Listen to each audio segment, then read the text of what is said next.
शिवा गुरु भागल जाले, भांग धतूरा तोड़त जाले। शिव गुरु सल जाले, भांग धतूरा तोड़त जाले। किया हो मोरी रामा कैसे के शिवा गुरु के मनाई बहोरा।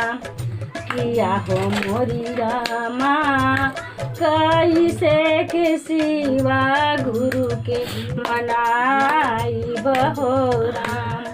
तोड़बई में बेला के पतिया, लिखबई विपतिया मोरा हो राम। किया हो मोरा रामा चरच बहाने गुरु के मनाई बहोरा। किया हो मोरी रामा चरच बहाने शिवा गुरु मनाई बहोरा।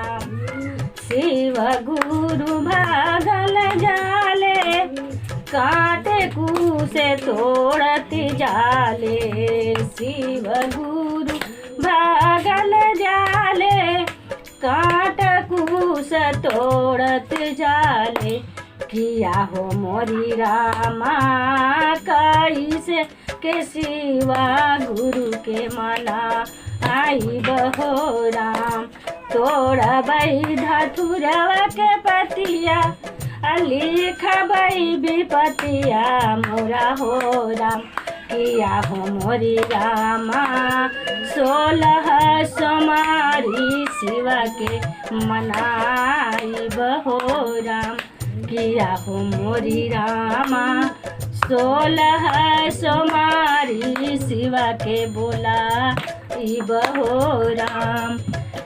लाए भई गंगा जल भर के चरना पखार।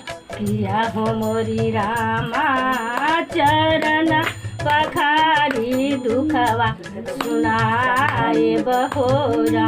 किया हो मोरी रामा चरण पखारी दुख सुनाए बहोरा। पहिला में दाया मंगबो, दूसरा में चर्चा मंगबो।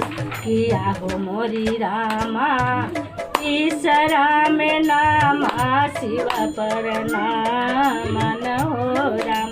किया हो मोरी रामा तीसरा में नामा शिवा पर नाम।